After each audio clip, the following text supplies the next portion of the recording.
Hello everyone, welcome back to my channel and the lecture series of ASP.NET using C# language. In this video, we will see the basic introduction of command line arguments in C#, and now after that we will see how do we practically use command line argument in Visual Studio. First of all, we understand what are command line arguments. Command line arguments are passed by the user at the time of compilation of the program. These are the arguments that are passed by the command line known as command line arguments. Command line arguments is a concept in C# that is used to take the input from the user. One of the way to take the input from the user is your command line arguments. We can send the arguments to the main method while executing the code. We all know in C#, right, we have a entry point of program execution, which is my public static void main, and within bracket we will write string bracket args. So now this part is your command line arguments. Args is your command line arguments. With the help of this, we can take the input from the user. The string args variable contains all the values passed from the command line. The user, whatever the values is entered in the command line, all the values are stored in args.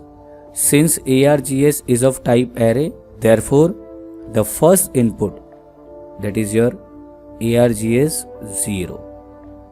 Right? This is your first input. In the same way, the second input stored at index 1, the third input is stored at index 2, and so on.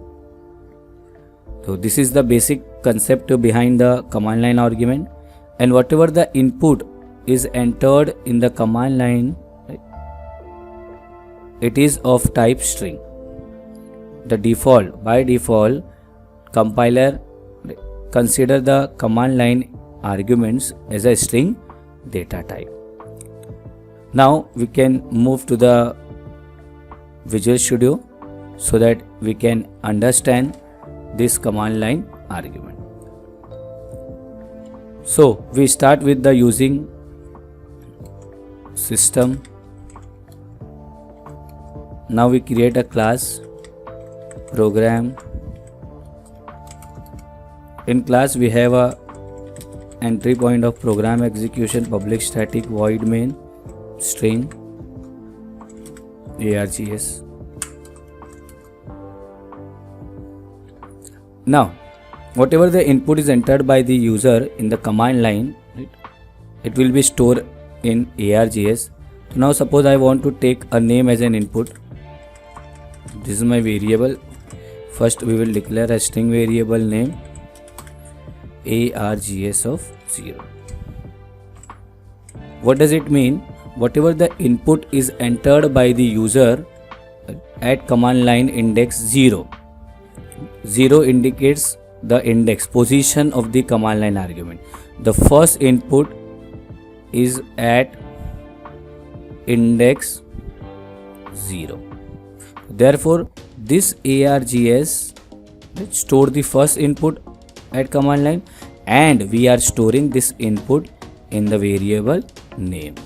So name is the variable which stores the first command line argument. Now moving to the next second. Now I want to take the input as an integer. I want to take the roll number.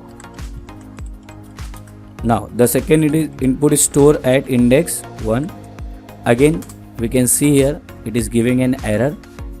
The error is cannot implicitly convert type string to integer. As I told you, all the command lines are considered as by default string. The default data type, right, of the command line argument is a string, right? We are storing this string into integer, which is not possible. Therefore, we will convert this data into integer. So, write convert dot to int 32 and within bracket args of 1.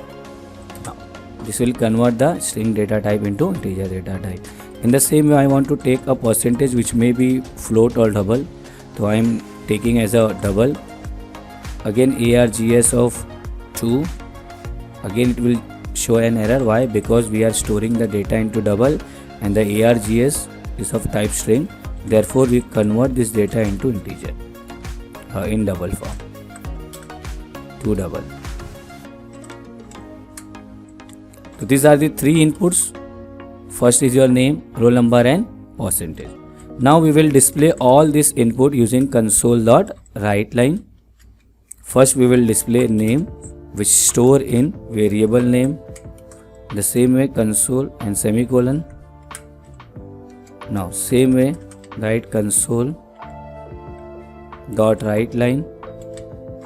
Within bracket we will print roll number plus the variable roll no. Then again console.writeLine and the last is your percentage plus per. So now these are your three command line arguments, okay, name, roll number and percentage. Now we execute this program. First just execute this program.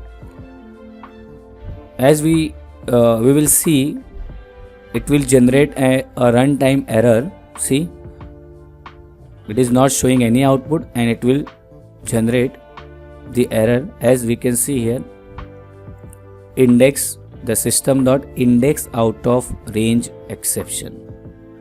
This is my error. Why this error has come?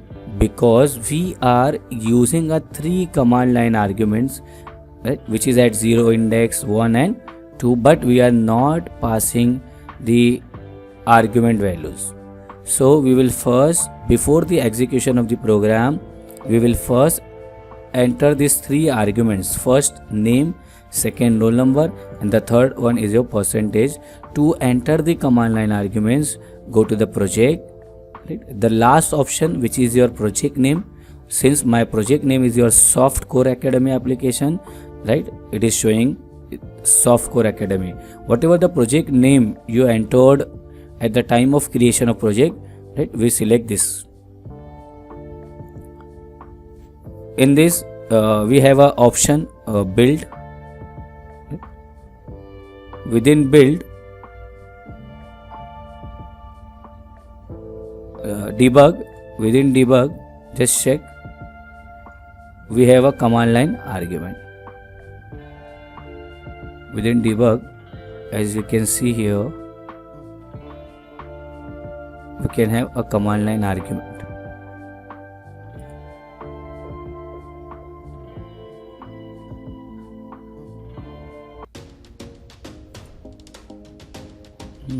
It is somewhere in the, just wait, within build there is a option command line argument. We will pass that command line argument in that option only.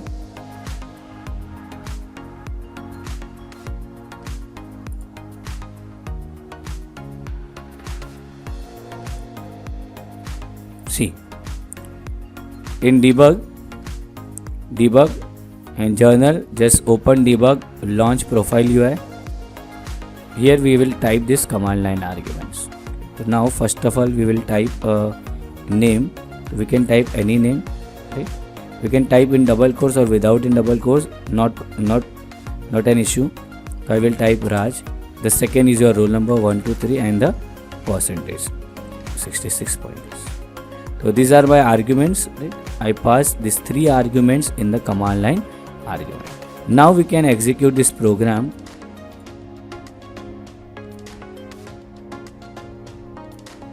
See, Raj 1, 2, 3 and 66.6. So before the execution of the program, we have to pass this command line argument in the debug and the command line arguments.